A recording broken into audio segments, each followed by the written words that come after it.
voy a ser muy breve porque pues, don Andrés es toda una eminencia en este tema, pero vamos, considero que el tratamiento de trastornos del movimiento mediante lesiones era una técnica que se usó en los años 50 y que se abandonó con el avance de la tecnología, pero que hoy en día la posibilidad de tratar sin hacer ninguna lesión, sin ninguna lesión quirúrgica previa, o sea, sin trépanos, sin nada, y con unos efectos que se pueden evaluar, que son instantáneos. A una temperatura tenemos una alteración de la función de una neurona, con lo cual podemos ver el efecto, y a otra temperatura ya obtenemos una lesión definitiva, pues es y ya irreversible y que no va a modificarse y que ya tal cual sale del acto de FUS ya no va a haber más cambios. Es una revolución en el tratamiento de los trastornos del movimiento. Estamos en el principio de esta técnica, no sabemos lo que puede dar de sí, pero bueno, pues creo que es de una gran relevancia este acto. Y sin más preámbulos, pues ya le cedo la palabra a adelante. Muchas gracias. Pues buenas tardes. Me encanta estar en España y en Valencia y muchas gracias por invitarme. Mi esposa, cuando le dije que iba a Valencia, se entusiasmó y dijo, quiero ir y sobre todo quiero comer paella, ¿no? Entonces, muchas gracias hoy por la comida de esta. Fue magnífica la paella. Muchas gracias. Yo trabajo en Toronto, nací en Sevilla. Y con 3 años nos fuimos al Canadá y vengo a España 2 o 3 veces al año y siempre me encanta trabajar con los colegas neurólogos y cirujanos en España, así que siempre soy muy contento de venir a conoceros y a estar con ustedes aquí en España. Voy a hablar sobre una nueva técnica que se llama ultrasonido de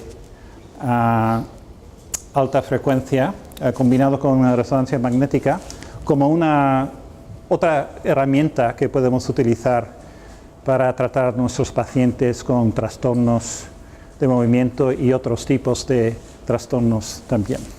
Y vamos a empezar hablar con lo que tengo más experiencia, es el tratamiento del temblor, y después del temblor ya iremos en otras posibilidades también. Y aquí se trata de tratar a las neuronas que están funcionando de una manera patológica. Aquí es un trazado de una neurona en el núcleo subtalámico. Estas neuronas son un paciente parkinsoniano que durante este registro estaba bien, el paciente no tenía síntomas, se estaba portando bien.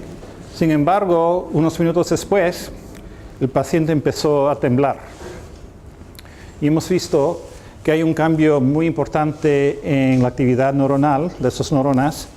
Las neuronas empiezan a oscilar. Aquí vemos que cada 200 milisegundos, en vez de descargas de potenciales de acción irregulares, están en grupos de descargas. Por ejemplo, aquí, aquí, aquí, aquí. Cada 200 milisegundos las neuronas descargan y cada vez que esas neuronas descargan, producen el temblor. Y como descargan 5 veces por segundo, es un temblor de Parkinson de 5 Hz. Entonces, esta misma neurona tiene 2 estados, un estado normal, a donde el paciente va bien, no hay temblor, y un estado patológico, a donde hay un estado de oscilación, y en este caso una oscilación a 5 Hz que produce el temblor. Entonces, nuestro deber es de cazar estas neuronas a donde están y decirles, señores, ya es bastante, no queremos que disparéis de esta manera, queremos que paráis de ese tipo de disparo y queremos que no disparáis del todo o que disparáis de una manera más normal. Esas neuronas se encuentran a través de todo el circuito motor, se encuentran en la corteza motora, en el núcleo subtalámico, en el tálamo, y en el tálamo podemos mapear dónde están esas neuronas en 50 pacientes en los varios núcleos del tálamo y vemos que la mayoría de esas neuronas en el tálamo están en este núcleo que se llama el núcleo ventral intermedio del tálamo. Entonces, estadísticamente, eso es la diana. Queremos ir a cazar esas neuronas para poder intervenir o silenciarlas para que no disparen más del todo, o cambiar el patrón de disparo para que no causen temblor. Y tenemos dos diferentes opciones. Las podemos destruir haciendo una talamotomía. Podemos, por ejemplo, poner un electrodo aquí y calentar el electrodo para quemar las células, y eso se llama una talamotomía por radiofrecuencia. O podemos también poner un electrodo de estimulación crónica, de estimulación cerebral profunda, que se llama DBS. Podemos hacer eso también. O la tercera opción que vamos a hablar hoy es de tratar esas células y de destruirlas de manera no invasiva utilizando ondas de ultrasonido. Entonces son las tres diferentes opciones que vamos a considerar. Aquí es un ejemplo de una talamotomía clásica hecha con un electrodo de radiofrecuencia.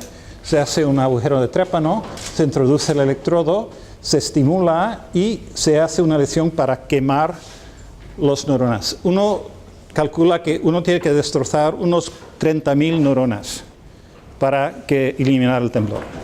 Eso supone un volumen de unos 5 milímetros, una esfera de 5 milímetros de diámetro. Nuestra diana es una esfera, es como si fuera un guisante. Tenemos que crear una lesión del tamaño de un guisante, pero este guisante tiene que estar exactamente en el sitio apropiado, porque si te equivocas y haces un guisante a donde no tiene que estar, hay un problema, ¿no? Entonces tienes que tener la lesión exactamente a donde es apropiada. La otra opción es de colocar en el servicio diana una serie de electrodos y de colocar esos electrodos a un marcapasos para hacer estimulación cerebral profunda crónica.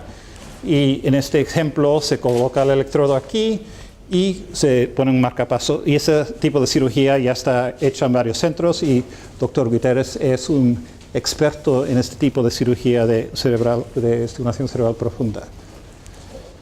Entonces eso es el estado del arte de hacer o lesiones o de hacer estimulación crónica, y estamos hablando solamente de pacientes que siguen teniendo síntomas de temblor a pesar de todos los fármacos que hay disponibles. Vamos a los años 50 ahora, y ya en esta época ya se estaba utilizando ultrasonido. Los neurocirujanos estaban haciendo lesiones en el cerebro con ultrasonido. El problema era que el ultrasonido no penetra el cráneo. Y entonces para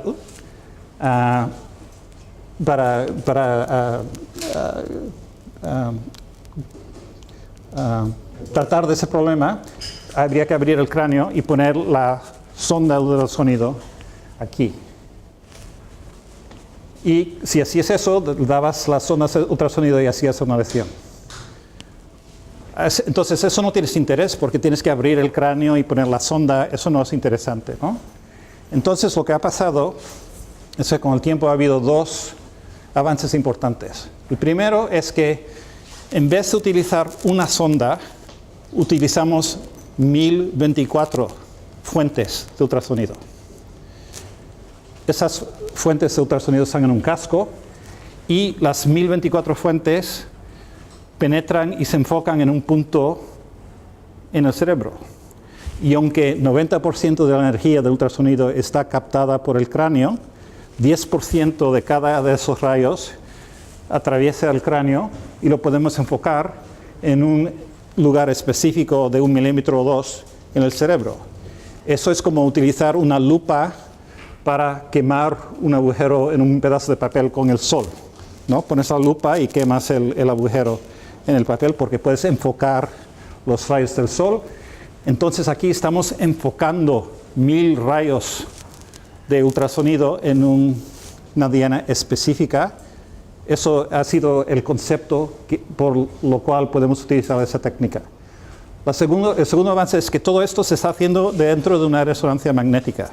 Así que a medida que disparamos podemos ver exactamente a dónde estamos apuntando, porque a medida que ese tejido recibe el ultrasonido, cambia la temperatura. Y vemos el cambio de temperatura utilizando la resonancia magnética y utilizando una técnica que se llama termografía por resonancia magnética. Entonces, esos dos avances, utilizar 1000 rayos y medir la temperatura directamente a donde disparamos con el MR, son los que nos han permitido avanzar en este campo. Entonces, hemos operado ahora a 60 pacientes en Toronto con temblor esencial, con Parkinson's, con otros tipos de temblores. Hemos operado a personas bastante mayores, personas de 80, 85 años, 75, gentes que no querían DBS o que no eran buenos candidatos para simulación cerebral profunda. Hemos tratado a los pacientes con temblor esencial con propranolol y con primidone, pero ya sabemos que 40% de los pacientes no responden a esos fármacos y siguen teniendo un temblor importante.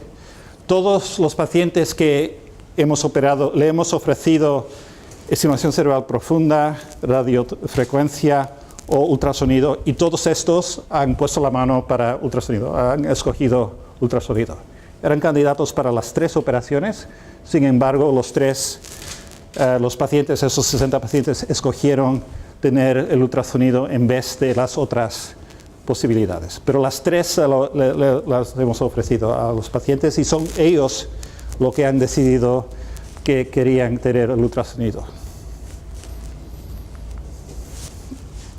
Ahora, una cosa que uno ve es que no se ven las vías exactas cuando se hace esto. Es un trabajo un poco ciego porque las fibras dentado-cerebelosas, las que entran en el VIM, el núcleo VIM, no se ven. Sin embargo, la podemos ver utilizando tractografía. Este artículo publicamos el año pasado y hemos visto que uno puede hacer tractografía para ver, por ejemplo, las vías corticospinales, las vías sensitivas. Aquí está la cápsula, aquí están las vías corticospinales, aquí están las vías del lemnisco medial, y sabemos que la diana está en este rincón entre estas dos zonas. Podemos verlo aquí, y también podemos poner una semilla en las fibras cerebelosas que van a través del superior cerebellar peduncle y alcanzan el tálamo. Y aquí es donde terminan esas fibras, y esos definen el núcleo. El núcleo está definido a donde terminan esas fibras cerebelosas. Y también podemos poner una semilla en la corteza motora primaria y tractar las fibras tálamo-corticales. Y vemos que en la confluencia de las fibras tálamo-corticales con las fibras cerebelosas se unen las dos, y ahí es la diana. Y eso nos permite de escoger con un margen de seguridad bastante alto exactamente a dónde disparar. Estamos hablando de una zona que es 3 milímetros por 7 milímetros. Un guisante un poco largo, ¿no? No es un guisante, es algo otra cosa. Pero sin embargo, no lesionamos todo, lesionamos solamente esta parte de abajo, la mitad. Ok, entonces el paciente entra por la mañana al hospital. Le tenemos que cortar el pelo porque el ultrasonido bota contra el pelo, las ondas botan. Entonces hay que cortarle el pelo. También le ponemos como un casco de gorro de baño, porque también le ponemos agua que circule por encima de la cabeza, porque el ultrasonido pasa muy bien por el agua y hace una interfaz muy buena. Entonces, el paciente le ponemos el casco y entra en la resonancia magnética. Después disparamos, escogemos la diana, que se ve con esto. En general disparamos por 10 segundos o 13 segundos. En este ejemplo, hemos disparado aquí. Esta es la temperatura que medimos, se mide de manera instantáneamente. Y aquí hemos disparado 13 segundos y hemos visto que a medida que disparamos sube la temperatura hasta alcanzar 60 grados, y de aquí paramos y la temperatura vuelve a 37. Y a medida que vemos que la temperatura cambia, se ve exactamente a dónde estamos disparando y se ve el volumen del tejido que estamos lesionando con esa técnica. En este caso, hemos lesionado 2 milímetros por 2 milímetros de tejido y a una temperatura de 60 grados. Y eso quiere decir que ese tejido está destrozado, ese tejido ya no existe más, está quemado a 60 grados. A medida que hacemos esto, estamos midiendo el temblor del paciente. El paciente tiene el brazo así y a medida que estas células se mueren, el temblor desaparece. Y seguimos haciendo la lesión un poco más grande hasta que el temblor desaparezca. El paciente no sale con temblor.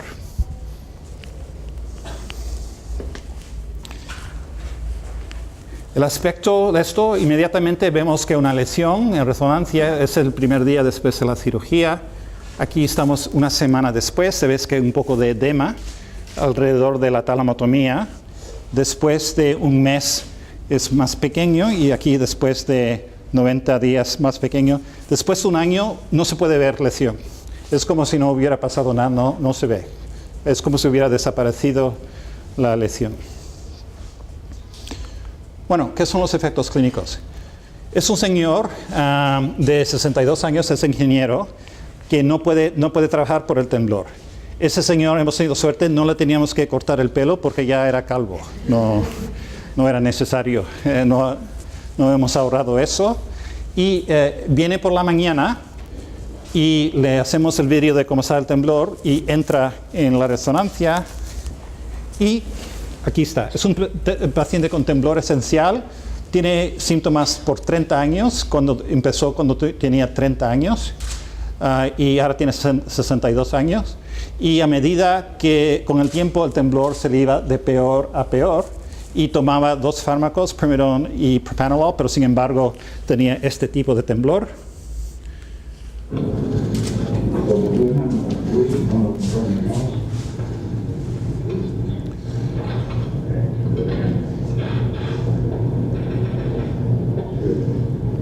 Está bebiendo un vaso de agua que no lo puede coger. Aquí escribe su nombre. Muy incapacitado por este temblor. Entra en la resonancia. Le disparamos 7 veces, 13 segundos. After several hours, Tony is brought out for his post-procedure assessment, where the effect is crystal clear. When's the last time you could do that? More than 10 years. Le pregunté cuánto fue la última vez que usted podía beber un vaso de agua. Dice, hacía más de 10 años que podía beber un vaso de agua. Es un efecto inmediato. Durante la ultrasonido se ve este efecto y el paciente no sale hasta que el temblor se le haya desaparecido.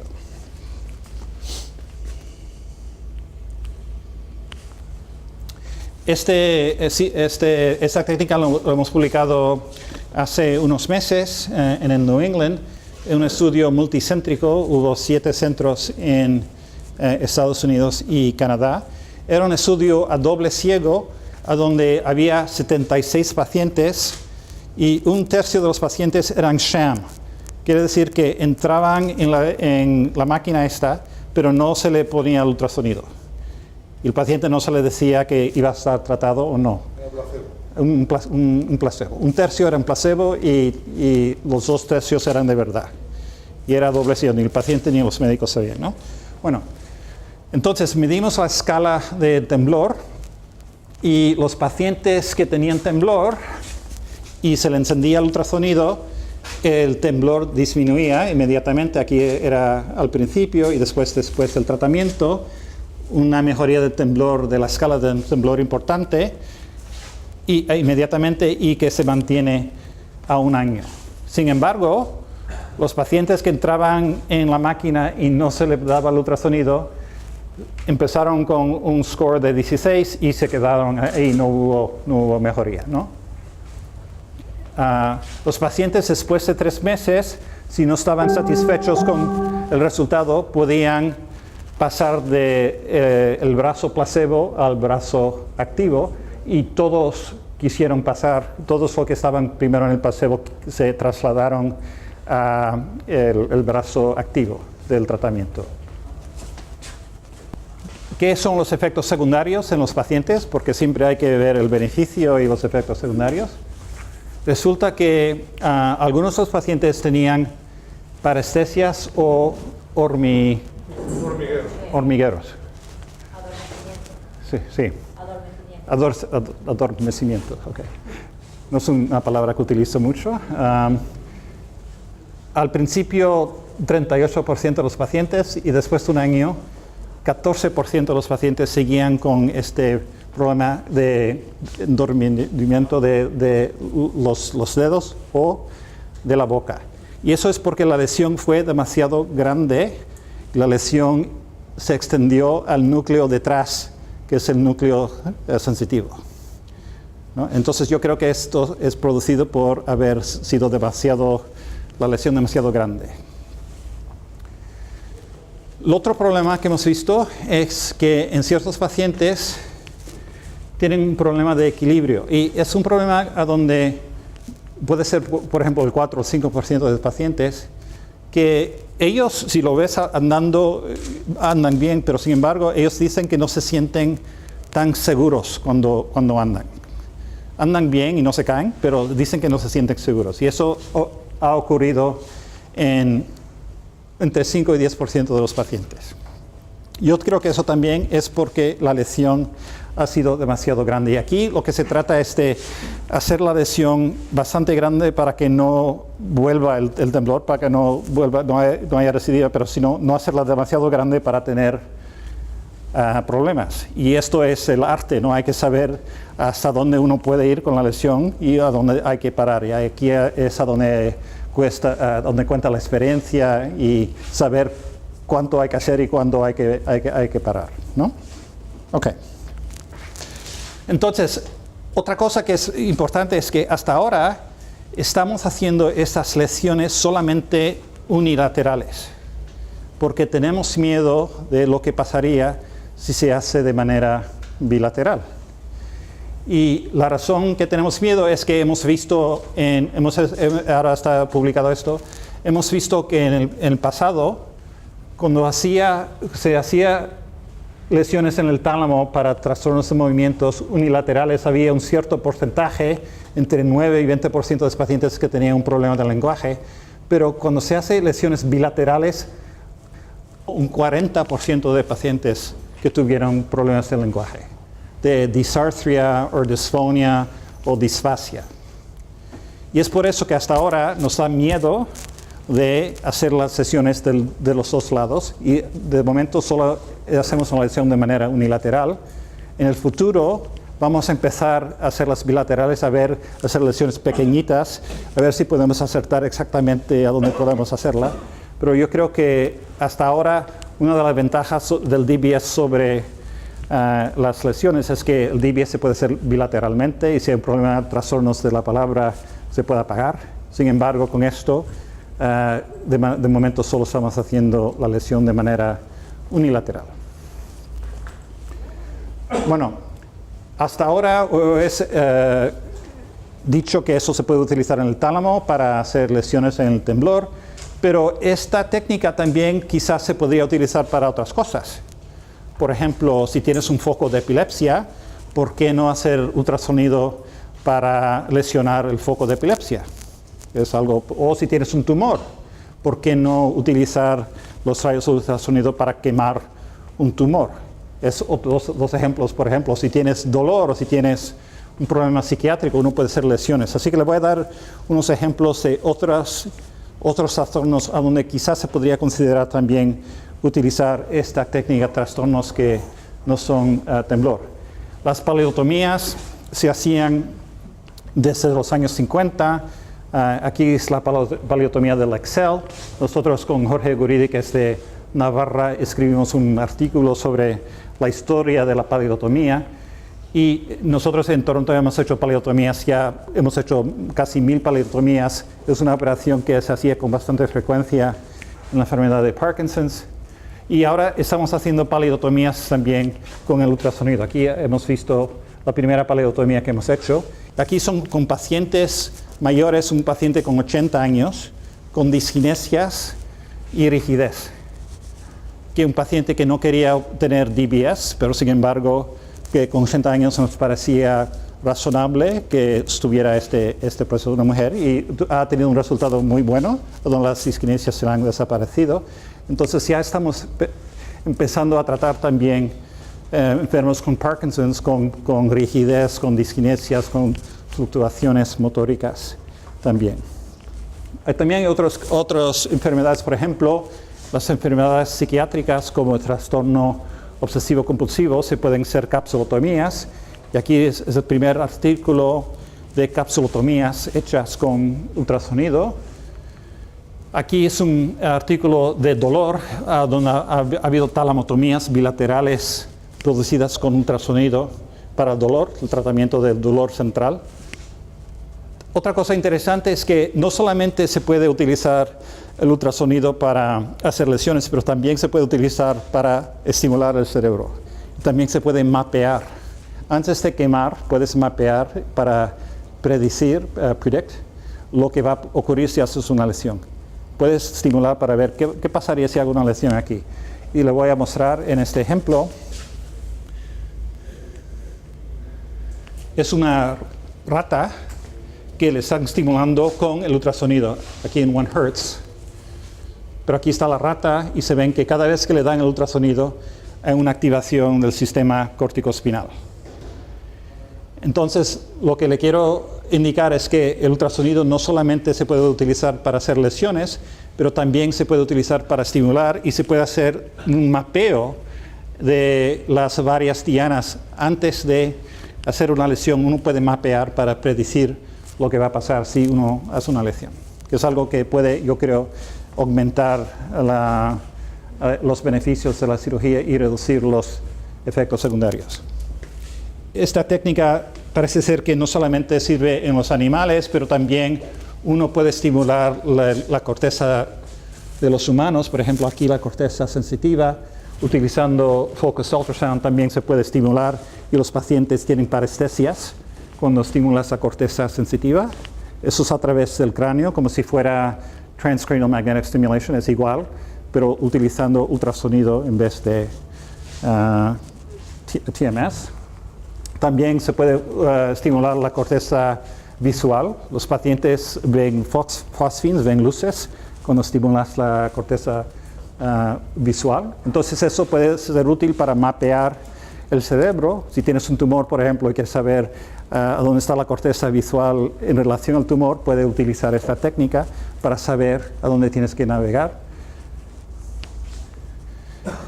Otras cosas que se puede hacer. Resulta que el ultrasonido puede también disolver los coágulos de sangre. Se llama sonothrombolysis, la técnica. Aquí es un estudio de cadáveres a donde pusieron un coágulo de sangre en el ventrículo y después les dispararon el ultrasonido y veis en esta parte, aquí está el coágulo que antes estaba entero y ahora veis que aquí en disparando el ultrasonido han podido disolver parte del coágulo a donde se ha disparado el ultrasonido. Entonces se podría quizás utilizar en pacientes que tienen hemorragias intracerebrales para ayudar a disolver los coágulos intraparenquimatosos de esos pacientes. Tengo un residente que está interesado en tratar hidrocefalia. Una de las cosas que hacemos con hidrocefalia es podemos abrir un agujero en el tercer ventrículo y aquí, por ejemplo, si tienes un bloqueo en el acueducto, tienes una hidrocefalia y le puedes abrir, por ejemplo, la lámina terminalis. Y hemos visto que en los cerdos podemos utilizar el ultrasonido para hacer un agujero en el circuito del líquido cefalorráquido y abrir la circulación del líquido hidrocefálico, hacer una ventriculostomía. Eso es en los pacientes con hidrocefalia en general se le pone una sonda, pero es posible también abrir el circuito para que el líquido cefalorráquido pueda aquí es se ha ido un poco, el reciente fue un poco demasiado entusiasmo y hizo la lesión un poco más grande de que lo que tenía que hacer, porque no solamente abrió el tercer ventrículo, pero también el hipotálamo, la mayoría de él se lo captó con esto, ¿no? Fue un poco... Esta técnica necesita un poco más de ajuste, mejorar un poco antes que utilizarla, ¿no? Pero el principio es que se puede abrir. Sí, hay que cambiar de residente, sí. Pero en principio sí se puede abrir ese circuito, pero hay que... Solo ha probado eso en 2 cerdos, ¿no? Pero hay que hacer un poco más de trabajo. Y quedaría permanentemente Sí, abierto. es un third ventriculostomy. Entonces queda permanentemente abierto. Entonces, si tienes hidrocefalia por un bloqueo, le das una conducta para el líquido que... Es algo bastante común, sobre todo en la edad pediátrica, este tipo de cirugía, que se llama third ventriculostomy. Bueno, la otra cosa que se puede hacer con esto es, se puede abrir la barrera hematoencefálica. Y eso se hace dando burbujas. Resulta que le damos las burbujas intravenosas y esperamos 30 segundos, porque tarda 30 segundos para las burbujas de llegar hasta el cerebro. Y cuando están las burbujas en el cerebro, disparamos el ultrasonido a donde queremos abrir la barrera. La podemos abrir en cualquier lugar del cerebro. Y, por ejemplo, en los animales podemos abrir esta barrera, aquí no se ve bien, no, pero utilizamos gadolinium para ver si está abierta o no. Y hemos visto que en animales con tumores la podemos abrir para que se escape más gadolinium. Podemos también pensar que eso es todo en animales. Podemos abrir la barrera para dar drogas, como por ejemplo quimioterapia, doxorubicin, o anticuerpos, o varias cosas. Entonces, y aquí abrimos la barrera de manera focal, a donde disparamos y a donde se abre. Al lado no se abre, solamente a donde el volumen a donde se dispara. Eso puede ser interesante para la enfermedad de Alzheimer's, porque en Alzheimer's, como sabéis, hay placas en el cerebro, hay animales que sobreexpresan estas placas, y en este estudio de Australia han utilizado ultrasonido para abrir la barrera hematoencefálica. Son animales que tienen estas placas de Alzheimer's. Aquí es un animal control, y aquí es un animal que ha estado tratado con ultrasonido, y han visto que hay una disminución importante del número de placas cuando se trata a los animales con este tipo de tratamiento. Y no solamente esto, pero la memoria de esos animales se mejoran. Cuando las placas se van, hay una mejoría de la memoria. Entonces, la idea es que abriendo la barrera hematoencefálica, estas proteínas tienen la oportunidad de escaparse del cerebro y disminuir el número de placas que hay en el cerebro. Esto hasta ahora se está haciendo solamente en animales, pero hemos empezado a hacerlo en los humanos también. Entonces, tenemos pacientes con Alzheimer's. Hemos tratado a 2 pacientes hasta ahora. Tenemos permiso de tratar a 6. Lo que hacemos es, tenemos un paciente, le hacemos un PET amyloid para un marcador de amyloid. Utilizamos un marcador que se llama glutaminol. Y ese marcador está captado por las placas y da una señal roja. Aquí, esas zonas rojas, es a donde está el amyloid en pacientes con Alzheimer's. Entonces, cogemos a un paciente de estos, le hacemos el ultrasonido, le ponemos gadolinium. Cuando entra el gadolinium en el cerebro, vemos que hemos abierto la barrera, y una vez que ya hemos visto que abrimos la barrera, paramos. Le hacemos un volumen de 1 centímetro cúbico. Es solamente un fase 1, estudio de fase 1. Pero queremos saber, ¿podemos abrir la barrera? Y sabemos ahora que eso es cierto, la podemos abrir. Y después de un mes, le repetimos el PET amyloid para ver si hay una disminución o no del amyloid. Entonces es un experimento para ver si podemos disminuir, si es cierto, y si podemos disminuir el amyloid en esos pacientes con Alzheimer's, y si eso podía ser algo que se podía trasladar a un estudio más grande, un estudio de fase 2. Bueno, entonces, en conclusión, Hemos visto que ahora hay otra posibilidad, no solamente hay el DBS, y el DBS es muy bueno, pero también hay la posibilidad de volver a hacer lesiones en el cerebro de manera no invasiva, sin abrir, sin bisturí, sin sangre. Uno puede operar en hacer esas lesiones. Es una técnica que es invasiva, minimalmente invasiva.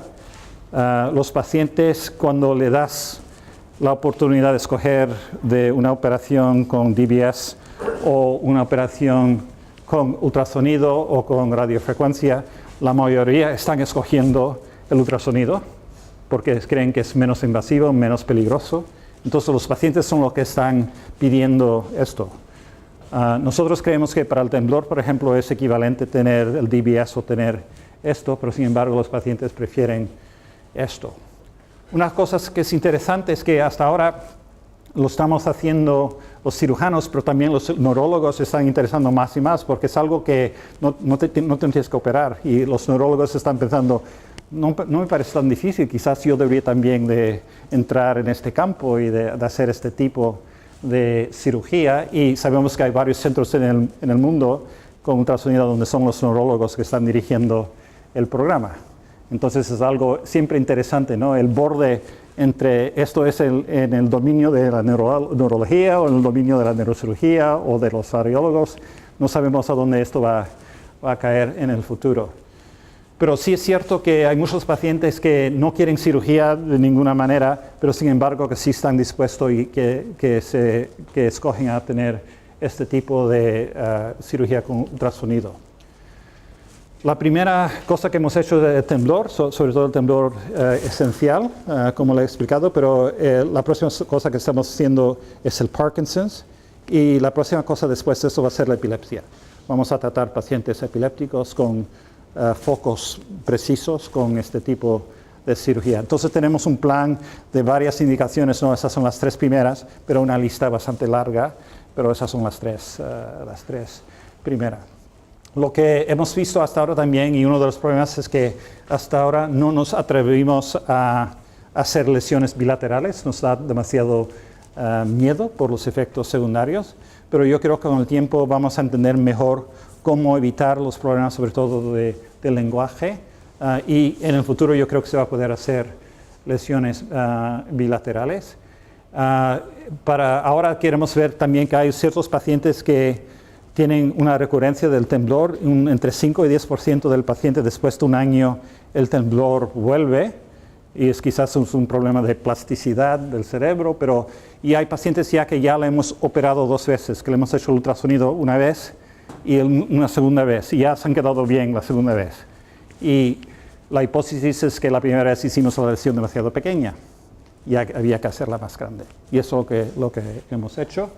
Hemos visto que hay varias nuevas indicaciones que están en desarrollo, y hemos visto que el ultrasonido tiene un papel ahora para el temblor esencial, ya está aprobado para el FDA, con ese estudio que les enseñé, está ya aprobado. Solo el temblor está aprobado, pero yo creo que en el futuro muchas nuevas indicaciones, el Parkinson's, epilepsia, quizás para tratar tumores, para tratar hemorragias, por ejemplo, en el cerebro, y también quizás hasta en el futuro se pueda también tratar enfermedades como el Alzheimer's. Y con eso lo voy a dejar, y muchas gracias por su atención.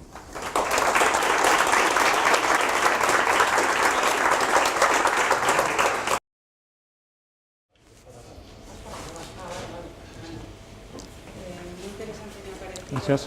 Tengo varias preguntas.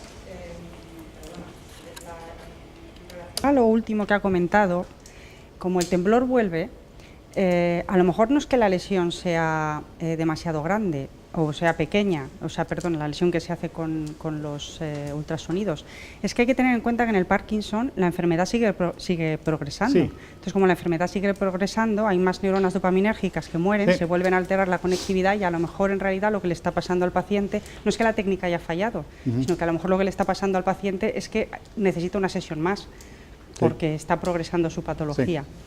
Entonces, ese es el primer comentario que... Sí, yo estoy de acuerdo, son enfermedades progresivas. Pero nosotros pensamos que esta recurrencia de 5 o 10% es igual que ocurría en los años antiguos, a donde se hacían lesiones por radiofrecuencia. Ya se sabe que es algo que siempre va a haber un cierto número de pacientes que tienen un efecto transitorio y que al cabo de unos meses va a volver. Si es progresión de la enfermedad, es una posibilidad. Si es que las neuronas han encontrado una manera de workaround. Eso es lo siguiente que iba a preguntar. Sí, o un efecto de plasticidad del cerebro. Todo eso es posible, pero sabemos que entre 5 y 10% de los pacientes no tienen, al cabo de un año tienen el temblor que ha vuelto. Y en esos casos hay una posibilidad de reoperarlos. Y parece ser que si le operamos una segunda vez, que siguen teniendo beneficio. Claro, por la otra pregunta, la otra posibilidad es los fenómenos de sprouting, Sí. los fenómenos de cicatrización a través de la cicatriz glial y generar factores neurotróficos en la zona de la Sí. lesión, con lo cual eso genera, podría generar conexiones aberrantes en esa zona, Ya. que con el tiempo podrían generar... hay que darse cuenta que esto está dentro de un loop, de un Sí. circuito, Sí, sí. que es el de los ganglios basales, con lo cual una lesión en un núcleo talámico va a afectar al resto y va a reorganizar... El circuito entero. Va a afectar al circuito entero. Ya, de acuerdo. Como el problema no se encuentra en el núcleo talámico, sino que se encuentra en la sustancia nigra, Sí. pues esa lesión momentáneamente a lo mejor podría afectar de forma positiva al paciente, pero a la larga, entonces la pregunta que le hago es a largo plazo, cómo los fenómenos de plasticidad pueden a lo mejor volver al paciente a la situación en la que se encontraba. Sí, bueno, para esto del ultrasonido solo tenemos datos de 2 años, porque es algo bastante nuevo. Eso eran Son pacientes de temblor temblores esencial, esenciales. no es Parkinson. como ha hablado de Parkinson. Sí, los dos, eran los dos. Sí. Vale. Pero la mayoría de esos los datos del New England eran todos pacientes con temblor esencial. Vale, pues la otra pregunta Sí. era por el núcleo subtalámico. porque, Sí. claro, No obstante, en el temblor esencial, con la estimulación cerebral profunda también se ha visto... Sí, también con la simulación se ve también. Un efecto de tolerancia a la Sí. Comentaba que en los pacientes con temblor esencial, la estimulación cerebral profunda también se ha descrito un efecto de tolerancia que no Sí. está muy Lo claro. curioso es que solamente ocurre en 5 o 10% de los pacientes, no en 80%. Eso es lo curioso para mí. Y obviamente, si nos ponemos también en el caso de la enfermedad de Parkinson, es raro que un temblor avance tanto en un año, ¿no? Como para volverse otra vez invalidante. Porque luego también ese porcentaje podría tener que ver con el punto de partida del paciente. ¿Hay algún estudio que correlacione la recidiva con el punto de partida en el que se encontraba el paciente? No, hasta ahora no. Pero hay estudios de la historia natural del temblor en Parkinson y ¿sabes qué? Con el tiempo el temblor disminuye en Parkinson. En Parkinson's crónico el temblor se vuelven rígidos y ya no tienen temblor. Así que lo normal en Parkinson es que con el tiempo el temblor vaya disminuyendo. Yo quería comentar el caso del temblor esencial, porque en el Parkinson es un problema un poco diferente. El temblor esencial, claro, son unas células específicas que tienen esta conducta que a veces se altera, cambia, aparece un ritmo diferente y eso origina el temblor esencial. Claro, es lo esperable, teóricamente, claro, es que haya un mínimo de células que realmente sean capaces de inducir el funcionamiento alterado a las del contorno que realmente son normales, son reclutadas, algo parecido a lo que ocurre en una epilepsia, aunque esto no es una epilepsia. Sí. Y por tanto, si eso es así, habría un tamaño mínimo que realmente se podría explorar integrando la superficie usada y haciendo una búsqueda muy precisa de los síntomas inadecuados que aparecen en el grupo, no en el individuo, sino en el Sí. grupo. Porque es posible buscar, es teóricamente posible que se pudiera buscar un tamaño mínimo que diera un resultado que cubriera, por ejemplo, un periodo de 1 año o de año y medio, de 2 años, no más. Sí. Y si entonces, ¿qué ocurriría? Las razones celulares de la plasticidad, etcétera, podría ocurrir que en algunos casos basta que quedara una célula normal para que contagiara, porque las células reclutadas difícilmente contagiarían. Sí. Y entonces hay un tamaño mínimo que tú lo aplicas y entonces divides dos grupos, los que no, su plasticidad se comporta de manera razonable, y los que queda una célula y entonces vuelve a reclutar y al cabo de un tiempo. Sí. Pero entonces otro tamaño mínimo, igual o diferente y probablemente igual, daría un resultado definitivo, cosa que ya ha pasado.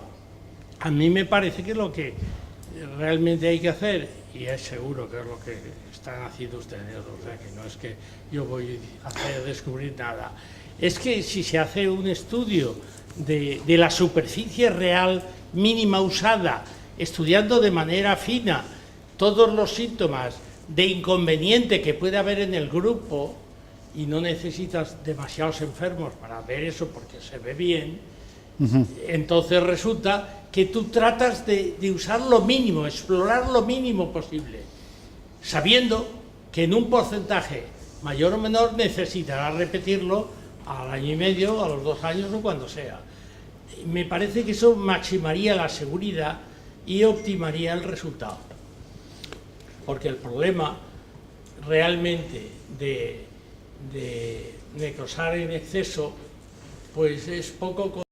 No solo dará unos síntomas, sino que esos síntomas no sabes en qué derivarán, porque la realidad es que la plasticidad puede gastarte la broma de que los síntomas inadecuados se convierten en una verdadera enfermedad por deficiencia. Sí, sí. No, estoy de acuerdo y es una muy buena pregunta. Es un poco más complicado porque podemos hacer una lesión en el núcleo, donde están los cuerpos celulares de estas neuronas, pero también podemos hacer una lesión en las fibras dentato-cerebelosas que se enchufan en este núcleo, ¿no?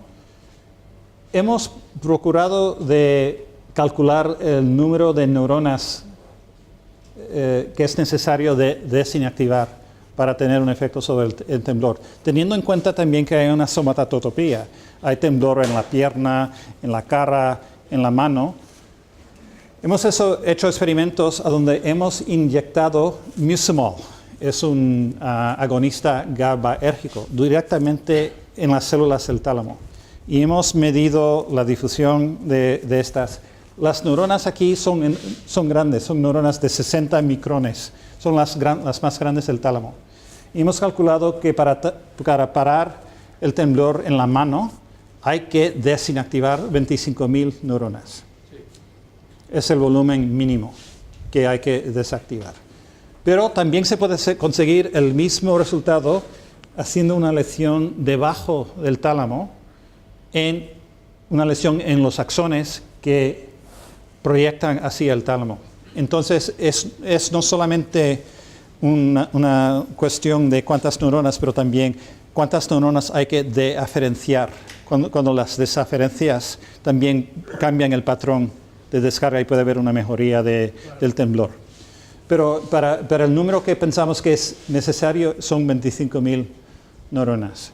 ¿Qué porcentaje de reincidencia, reinicio más que reincidencia, del temblor hay al año y medio en esos 25.000? Creemos que es entre el 5 y 10% por año. Entonces después... ¿Por año quiere decir cada año? Cada año. Entonces a medida, después de 5 años, por ejemplo, casi la mitad de los pacientes tienen un temblor. Es que, lo que yo estoy pensando, entendiendo la plasticidad aplicada ahí, es, primero, que sería mejor ir directamente a los cuerpos celulares, a las neuronas, que ir a los axones. Sí. Porque tú no controlas bien el número de neuronas desde los axones. Sí, sí. Y puede, claro, luego se producirá una degeneración valeriana ascendente y morirán neuronas, pero tú ya no sabes qué neuronas mueren. Sí. Si tú quieres usar la plasticidad, servirte la plasticidad del sentido positivo y averiguar el área mínima de neuronas que has de destruir, tienes que usar neuronas. O sea, yo de esas dos posibilidades me parece más natural usar eso. Sí. Pero luego me parece que en el método debiera de existir un tamaño mínimo que diera un porcentaje de recidiva y contar con que al año o al año y medio, eso ya se estudia, vuelves a aplicar una dosis mínima que si fuera igual o que fuera un poquito menor, porque entonces la plasticidad no depende de esta neurona o de la otra, sino del conjunto global. Cuando el mínimo llega, pues se crea un steady state funcional de la perturbación, porque da igual que sea una función perturbada o una función normal, es una función que reacciona como otra función. A mí me parece una investigación muy interesante que daría resultados muy rápidamente. No necesita mucho. Preguntar eso, entonces, si a los 5 años tenemos un 50% de recidivas, se puede volver a tratar al paciente y ya está, ¿no? Ya hemos retratado un paciente. Es decir, que no hay ningún problema en repetir el tratamiento. No, hasta ahora no hay problema. Y este paciente ya lleva 1 año sin temblor. La primera vez que lo hicimos tuvo un periodo de mejoría de temblor de 2 o 3 meses. Y el temblor a cabo de 2 o 3 meses ya estuvo como al principio. Y después nos esperamos 1 año porque estaba en un estudio, no teníamos permiso de operarlo. Pero al año lo operamos y ahora se ha quedado otro año entero sin temblor. Y lo único que hemos hecho es ir a la misma diana y en vez de ser una lesión de 4 milímetros, hemos hecho una lesión de 7. Hemos hecho más grande. Y parece ser hasta ahora que eso le ayuda. Bueno, más grande, pero más pequeña que la primera vez. No, un poco más grande que la primera vez. 7 Sí. total. Sí.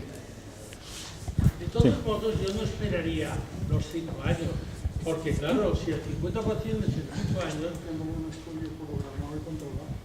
No, eso no tiene que ver, porque hay que explorar las posibilidades. Porque yo esperaría que si en 5 años es el 50%, pues no debieras de llegar al 50%. Sí. Y entonces trabajas a favor de la plasticidad del propio individuo, que puede ser más eficaz o menos. Bueno, ese número de 5 a 10% es el número histórico de lo que pasaba cuando se hacía talamotomías en los años 60 y 70. Ese es el número. Nosotros no tenemos tanto tiempo. Es el número que yo proyecto que debía de ser. Hasta ahora es más bajo. Hasta ahora es menos del 5. Pero si me pregunta qué estimas, yo diría entre el 5 y el 10. Pero hasta ahora resulta que es menos del 5. Pero de todas maneras tenemos un paciente de 60 que le hemos operado una segunda vez, que es el 2%. A mí un tema que me ha parecido muy interesante, sobre todo como médico, es en vez de destruir, estimular y modular. Sí. Entonces, lo ha comentado de pasada, lo de la estimulación, utilizando ultrasonidos. Sí. Y cómo de factible sería poder modular con los ultrasonidos, o sea, no llegar al punto de destruir la neurona, sino de generar una plasticidad dirigida en determinados núcleos que permitiera generar un cambio o una reestructuración o una reeducación en el sistema nervioso. Bueno, yo creo que... Como se hace con estimulación magnética transcraneal, por ejemplo. Exactamente. Sí. Lo que pasa es que no tenemos todavía la técnica para hacer eso de manera a una escala más seria, ¿no? Eso es un paciente o dos que se ha estimulado. Hay que aumentar la porque escala. Bastaría con no dar una potencia, una intensidad tan grande como para calentar tanto simplemente. Pero en teoría eso se podría utilizar como la transcranial magnetic stimulation. Podría ser lo mismo. En vez de sonido se utiliza campos magnéticos y se podía hacer lo mismo. Se puede estimular, se puede inhibir y la ventaja aquí es que podemos alcanzar tejidos muy profundos. Sí. Y con la estimulación alcanzar magnética transcranial en el medio del cerebro es algo. Es que me ha parecido muy interesante. ¿No? Sí. Me ha parecido muy interesante porque la estimulación magnética transcranial tiene un inconveniente y es que no llega en profundidad, con lo cual uno puede hacer estimulación magnética transcranial en núcleos corticales, sobre todo en corteza motora y en algo. Menos bien, ¿no? Pero en subcortical no. Sí. Con lo cual, si se pudiera de alguna forma modulando la intensidad del estímulo en vez de para quemar, para generar una activación o una inhibición de las neuronas, se podría llegar a núcleos con los que no llegan las técnicas de neurofisiología. Exactamente, sí. Bueno, la otra pregunta es, con el DBS tenemos estimulación 24 horas al día. 24/7, ¿no? Con la estimulación cerebral profunda. También. Con esto tendrías que ir a la clínica, tratarse y después te vas Hombre, a primero tu habría casa. que hacer un trabajo intenso de identificación. O sea, Sí. primero habría que hacer... ¿Cuánto duraría el efecto modulador? Hasta ahora segundos, ya. Claro, pero lo mismo que la estimulación magnética Sí. transcranial, ¿cuánto dura? Puede Sí. ser, necesitas muchas sesiones para Sí. que el efecto sea... Pero es algo, estamos al principio de todo esto, ¿no? Estamos Claro. Al ámbito del Igual puede servir para planificar un Sí, DBS. ya sí, Sí. ya sí, ya sí. Pero haces el- No, es eso, utilizar la estimulación para predecir el efecto de DBS. Y estimular las estructuras profundas para predecir lo que pasaría si hubiera DBS. La estimulación, la mayor utilidad sería para identificar el sentido funcional del grupo celular. El mapeo, El mapeo. fisiológico, Claro, sí. Eso desde luego hay que hacerlo y es previo. Eso es un estudio de fisiología Sí. celular que ahora se está haciendo en la corteza con estimulación magnética y que sí que llega a niveles profundos. Eso de que no llega no es verdad. Se ha demostrado, la estimulación magnética transcraneal llega a niveles profundos por la interconexión. No, pero es que eso es llegar a niveles profundos y llega de un modo equilibrado. Y además, si se repite suficiente, aparecen efectos prolongados, hay una reinstalación de la fisiología a un nivel funcional diferente. Pero esto que pasa en la estimulación magnética, también cuando este sistema se utilice y se conozca bien, pues es esperable, la plasticidad es la misma y ese aprendizaje también se haría, o sea que eso no cambia Eso, nada.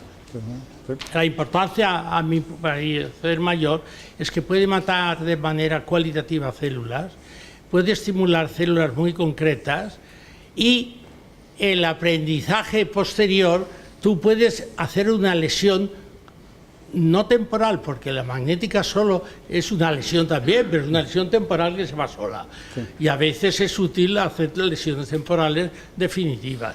Y eso no lo puedes hacer, son dos cosas diferentes que hacen cosas diferentes, aunque tienen un tronco de utilidad común que lo da la plasticidad, que es la misma en un caso y en otro.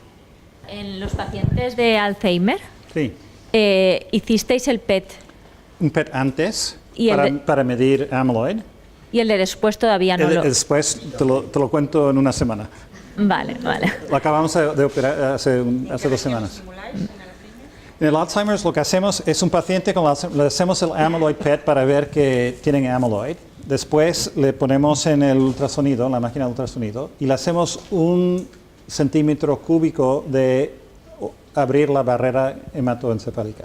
Vemos que está abierta porque le damos gadolinium antes y no entra, y después del ultrasonido entra. Hay un cubo de azúcar, como un cubito de azúcar que está lleno de gadolinium, que corresponde al volumen del cerebro a donde hemos abierto la barrera. Y entonces, al cabo de 1 mes, repetimos el PET amyloid para ver exactamente en ese cubo si el amyloid es igual que estaba antes o si ha cambiado, si ha aumentado o disminuido. La hipótesis es que va a disminuir en ese cúbico. Esa es la hipótesis. Esto obviamente es trasladable a sinucleopatías y a taupatías. Ya. Pero estamos empezando con Alzheimer's porque tenemos un buen marcador de las placas. Okay. En sinucleopatías no tenemos Ya. buen marcador y en taupatías tampoco, pero en Alzheimer's sí. Pero ¿cómo afectaría esto? El Alzheimer es una patología difusa, en realidad. Pues Al ser una esto patología es un difusa, estudio habría de que dárselo a todo de el fase cerebro. 1, porque sabemos también que los vasos sanguíneos en Alzheimer son frágiles, hay amyloid y no queremos hacer hemorragias en el cerebro tampoco, ¿no? Claro. Como en Alzheimer. Entonces es un estudio de fase 1. Pero si es seguro, en vez de tratar solamente un cubo, vamos a tratar el cerebro entero.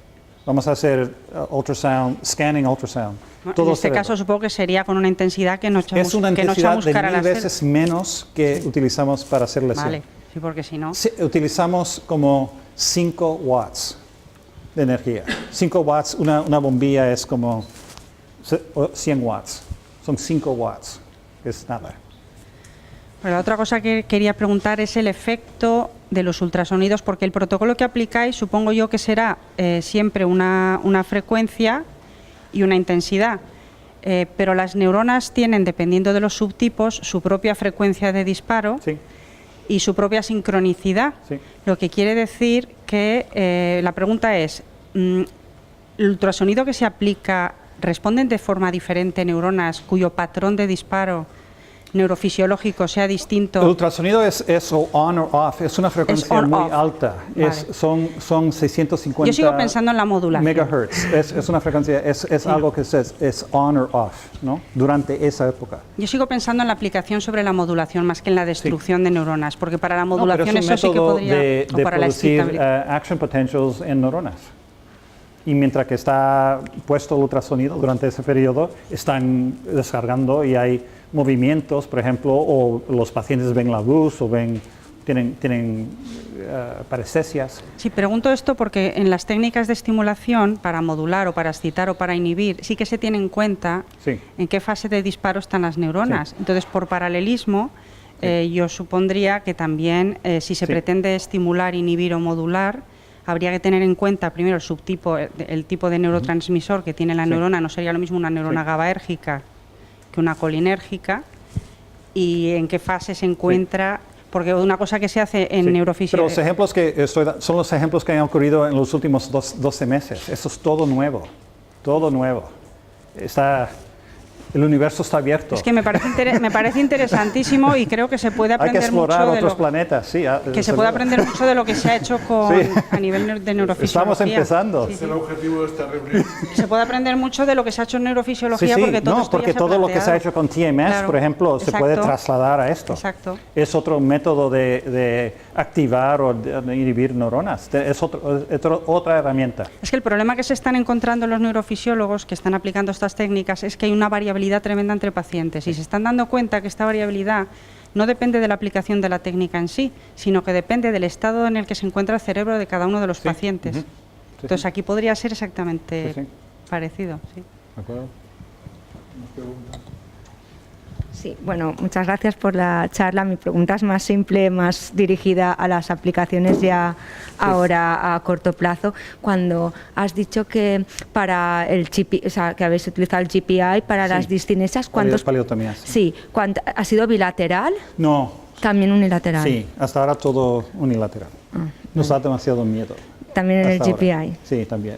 O sea, aparte de las discinesias, mejoraron también, como por ejemplo en el La en el rigidez y DBS. la bradykinesia. Porque tenemos una gran experiencia en paleotomías y es exactamente como las paleotomías normales, sino que está hecha con ultrasonido en vez de con un electrodo. Entonces, yo creo que va a ser exactamente equivalente. Cuando hacemos la resonancia, por ejemplo, yo te enseño una resonancia de una talamotomía, una paleotomía hecha por ultrasonido o una hecha por radiofrecuencia, se lo enseña al radiólogo y no sabe cuál es cuál. No puede hacerlo. Tienen el aspecto idéntico. La lesión, a punto de vista de... En histología también, en los animales hemos visto que en la histología hay una área de necrosis, como si hubieras quemado. Y entonces parece ser que es una lesión muy similar a la que producimos con una radiofrecuencia. Por lo que yo pienso que el efecto clínico y los efectos adversos van a ser también iguales o similares. ¿Y te podrías plantear para las lesiones bilaterales dos núcleos distintos? Sí, hacer lesiones asimétricas, ¿no? Sí, o por ejemplo, El pálido en un lado, el tálamo y un subtálamo, pálido en tálamo. otro. Sí, yo creo que eso... O en una distonía un pálido y un subtálamo. ¿Por qué no? ¿Por qué no? O sea, ¿crees que tendría menos, ¿Por qué no? tendría Sí. menos riesgo de efectos adversos? Sí, ¿no? es una estrategia que hemos pensado de, en vez de hacer el mismo núcleo en los dos lados, hacer una lesión asimétrica de un núcleo en un lado y en otro núcleo en el circuito en otro lado, para ver si podemos disminuir los efectos adversos. Sí. Y ya como para rizar el rizo, si en algunos pacientes que a lo mejor con una de las dianas no ha habido beneficio, podría plantearse utilizar otra diana, aunque fuera Yeah, por el supuesto. mismo circuito. Sí. Por supuesto. Una pregunta, ¿el efecto sobre síntomas se ve en el momento? Se ve, el paciente está en la resonancia y se ve inmediatamente, a medida que le calientas las neuronas paran, se para el temblor inmediatamente. Y ya una vez que está parado, se queda así. Es por eso que nos da confianza que estamos en el buen lugar en el cerebro y que hemos hecho una lesión suficientemente grande Si vemos que el paciente que no podía escribir, hacemos espirales, por ejemplo, y vemos que hace una espiral así y después de la lesión lo hace muy bien, ya sabemos que ya podemos parar. Y hasta que no alcancemos ese punto, seguimos. ¿Habéis tenido dificultades? Porque me imagino que algunos pacientes como efecto secundario han tenido ataxia apendicular, ataxia de... Un poquito, no mucho, sí. Con VIM, sí. Sí. Sí, eso sobre todo por lesionar las fibras cerebelosas, donde hablábamos antes. Hacer las lesiones debajo. Ahí hacer la diferencia a nivel clínico del temblor propio del paciente o del temblor secundario a la ataxia es complejo, ¿no? Entiendo. Aquí, por ejemplo, si miras dysmetria,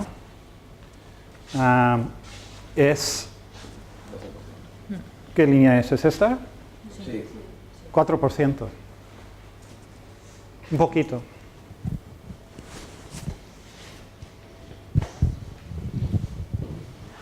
La tasa de efectos secundarios, ¿habéis visto si era mayor en pacientes más mayores? ¿Habéis operado, no hemos visto una relación entre... Lo único es el problema de equilibrio. Muchos pacientes con temblor esencial ya tienen problemas de equilibrio y cuando son más mayores, en general es peor. Entonces hemos tenido un poco de problemas de equilibrio en los pacientes más mayores. Porque en pacientes más mayores es muy frecuente que haya enfermedad de pequeño vaso asociada, ¿no? Sí, hay comorbilidad de otros problemas, sí. ¿No? Porque habéis llegado a operar hasta pacientes de casi 85 años, habéis dicho, ¿no? Sí, hemos operado, el paciente mayor es 91, que no podía comer, estaba perdiendo peso porque no podía comer un pedazo de pan, porque y ahora puede comer. Entonces el paciente está muy contento, la familia, es un paciente que se iba casi a morir, ¿no? Porque tenía una enfermera que le daba de comer y ahora puede comer sola. Sí. Ya. Bueno, le operamos otra vez, no hay problema. Me ha parecido oír también que comentaba que para el dolor neuropático, dolor de origen central, podría tener una cierta utilidad. Sí.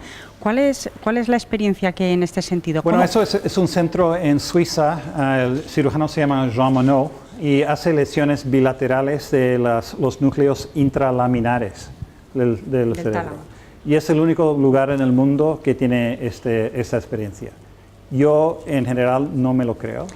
Por eso preguntaba. Pero es esa experiencia. Porque claro, el dolor neuropático puede tener muchos orígenes, no solamente. Por eso la pregunta iba por ahí, porque habría que identificar dónde están las neuronas. Dolor central, creo. Sí. Dolor central, sí. Pero yo también estoy hablando de dolor central. Sí. Dolor central puede tener su origen dolor también. Dolor después de un stroke, por ejemplo, que es un dolor terrible.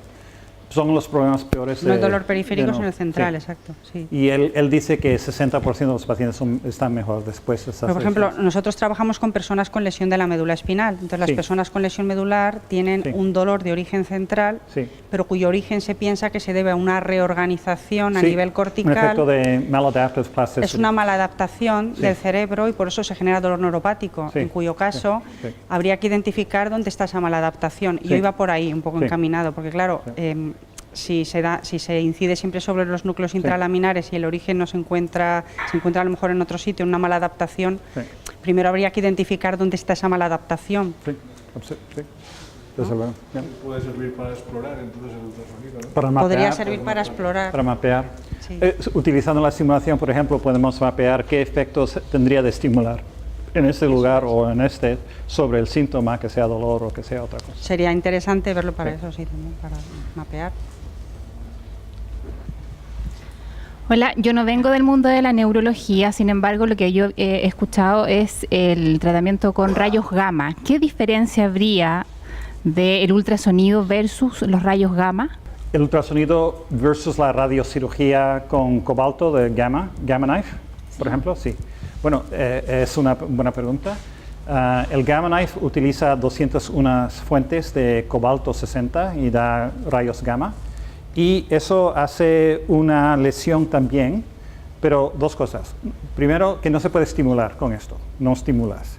Segundo, que el efecto es a largo plazo, no se ve nada para 6 semanas, 3 meses, 6 meses. Entonces nunca estás seguro que has disparado en el buen lugar. Y los efectos toman tiempo a estabilizarse. Y también otra es radiación, que tiene sus problemas. Y también es algo que... se me ha olvidado lo que iba a decir.